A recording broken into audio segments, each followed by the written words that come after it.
Well, I wanted to talk about a guy named Fredrick Jefferson. He's actually one of the more recent examples of this here in San Diego. So back in February, there was this huge protest in Chicano Park where there were some white supremacists and stuff like that. About a block and a half away, Fredrick Jefferson, who was a African American homeless veteran, he had just had breakfast. He was trying to cross the street and go on his way. The street, because of this event, was blocked off for like blocks and blocks away. So, there was really no reason for him to not cross the street. So when he started crossing the street, officer pulls up, says, "Hey, go back on the other side of the street. You're gonna get hit by a car." And the guy's first of all is like, there's like white supremacists on that side, and I'm trying to go home or whatever, right? So he keeps going, and these officers, they get out of their car, they pull out their batons, and they swing at him twice. The first time he kind of gets away and starts backing up. The second time he blocks it with one arm, and then with the second hand he punches the dude the officer in the face, breaks his nose.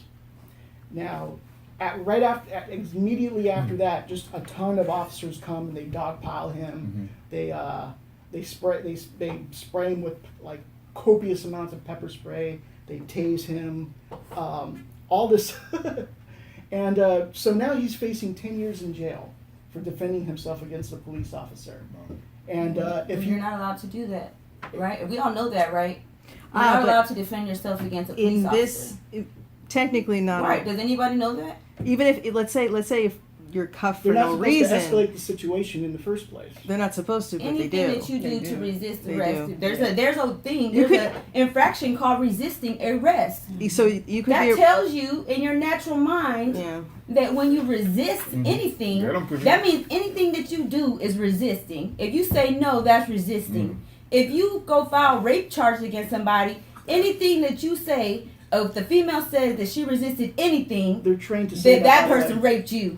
So every time that you resist any authority, you can be charged with resisting arrest. They're That's trained to say insane. That, specifically trained to say that. Anytime, even if you're not arresting, when they're arresting you, they're going to tell you, stop resisting, stop resisting. It's a setup. It's a trap. We know this. Because they're literally trained to say that. I got a question. It's a psychological setup that we know is out there already. So why are we putting ourselves through punishment? Why are we walking into the sword? If you're pinned down with a knee in your back, you can't breathe, and everyone's piling on you, and you're fighting to breathe. Stop resisting. You're actually resisting to them. I was trained when I was a police officer how to take down a man bigger than me. You can resist all you want to, and I'm still going to take you down. We're going to have to create a video of that for the Maya. No, we won't. I would love to see it. We're going to put that on. We're going to put that on KVLK. No, that's going to be for advertising. Kavina is going to teach you women out there how to take down big men, and we're going to use the engineer Big Man Al. He is the perfect example. I hope Mr. Howard is okay with that. I've never had to do it. I don't put myself in those type of positions. I don't put myself in those situations.